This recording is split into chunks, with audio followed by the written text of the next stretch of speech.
Como fazer pesquisa em um array usando filter no JavaScript. Olá, bem-vindo ao canal Developer Plus.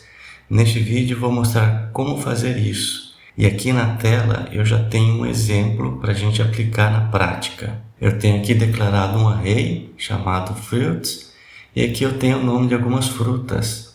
E a ideia é criar uma função em que a gente pode passar uma palavra e essa função vai ver se essa palavra consta em algum elemento desse array e se constar em um ou mais elementos, ele vai retornar um novo array somente com aqueles elementos que correspondem à pesquisa. Então vamos lá, vamos criar essa função e eu vou chamar ela de filter items. Ela vai ser um arrow function. Então aqui, como parâmetro, eu vou receber a minha query, que vai ser a palavra que eu vou procurar entre os elementos desse array. Então eu vou chamar de query e aqui no corpo da função eu vou fazer a pesquisa. A ideia é que ao chamar essa função ela retorne um novo array somente com aqueles elementos que atendem ao critério de pesquisa. Então eu vou colocar um return porque ele vai retornar um novo array. A pesquisa vai ser feita nesse array que está declarado aqui, que é fruits. Então eu vou usar o fruits. E como ele é array, existe um método que é o que a gente vai aplicar aqui, que é o método filter.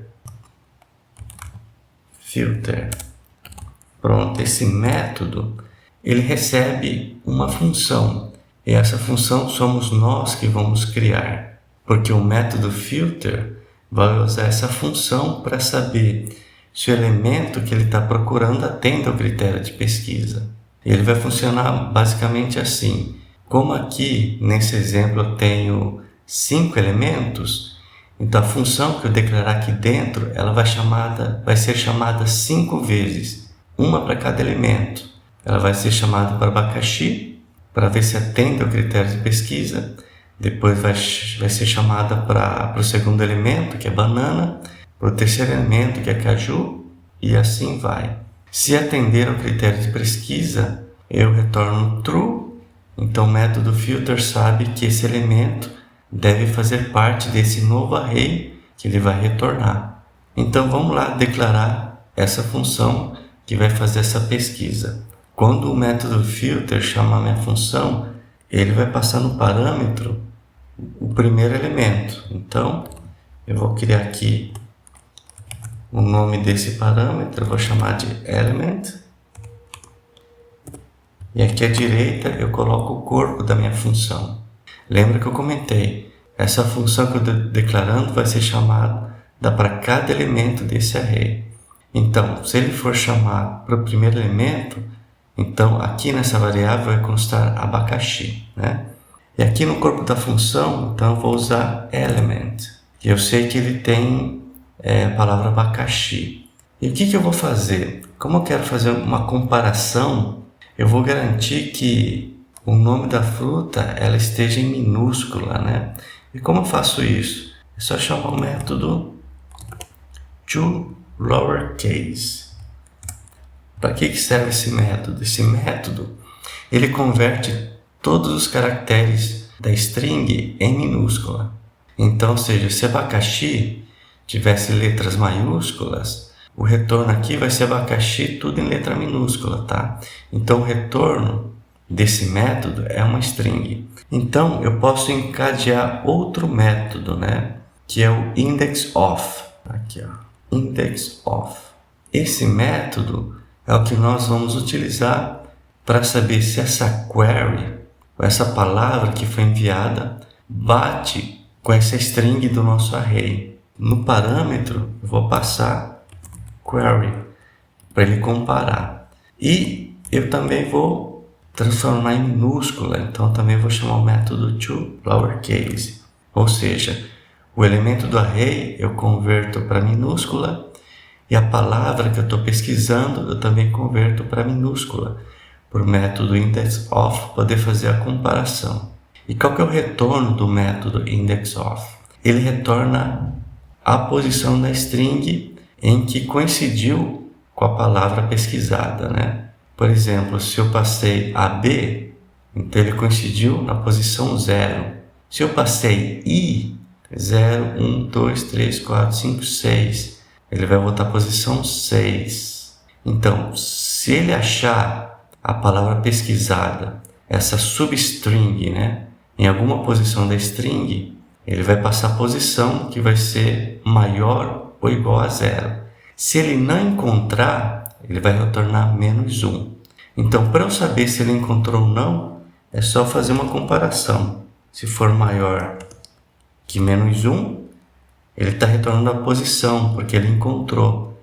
E se ele encontrou, o resultado vai ser true. E se eu voltar true para o método filter, ele sabe que esse elemento ele atendeu ao critério de pesquisa.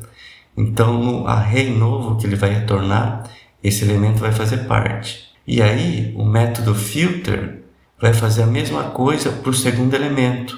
Ele vai chamar essa função que eu acabei de declarar. Então, aqui, ele vai passar nesse elemento banana. Eu converto para minúscula, chamo o método indexOf e passo a substring, né? A palavra de pesquisa, para ele ver se bate com banana. Se for maior que -1, significa que bateu. Se bateu, ele vai retornar true para o método filter. Então, o método filter sabe que atendeu o critério de pesquisa. Então, ele vai incluir banana no novo array que ele vai retornar. Ele vai fazer isso para cada um desses elementos do array. Ele vai fazer para caju também, para esse terceiro elemento. Então, o método filter vai chamar de novo essa função. Em elemento aqui, o que vai constar, né?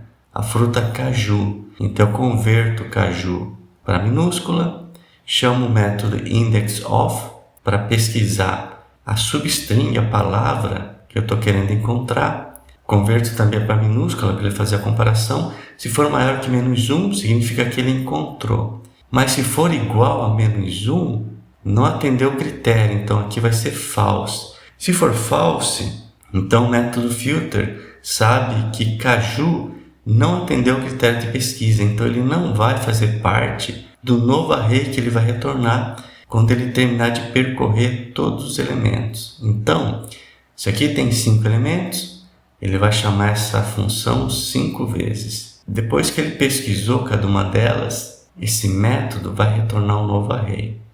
Então, vamos testar. Aqui, eu vou chamar console.log. E aí, eu vou chamar a função filterItems. E vou passar a palavra que eu quero pesquisar nesse array. E vou passar AN. E aí a gente vai testar e ver quais dessas palavras batem com esse critério de pesquisa. Então deixa eu salvar. Aqui a gente vai executar. Pronto. Olha, eu passei AN e entre essas 5 frutas ele achou 3. Banana tem AN, manga tem AN, laranja tem AN. Eu posso passar uma palavra completa, por exemplo, abacaxi. Vamos salvar? Vamos rodar de novo. Ó, ele voltou somente abacaxi, porque essa palavra ela só encontrou nesse elemento. E aí ele retornou esse novo array somente com aqueles elementos que atendem ao critério de pesquisa. Aqui eu posso até passar TE. Vamos ver se ele vai encontrar. Olha, não encontrou. Não tem TE em nenhum desses elementos. Nenhuma dessas frutas tem TE. Então ele retornou um array vazio, porque ele não achou nenhuma fruta que atende esse critério de pesquisa, que tem TE. Bacana, né? Então é assim que a gente faz para fazer uma pesquisa no array usando o método filter aqui disponível no array. Então espero que você tenha gostado desse vídeo. Se você gostou, deixa seu like e seu comentário e eu te espero no próximo vídeo. Um abraço e tchau!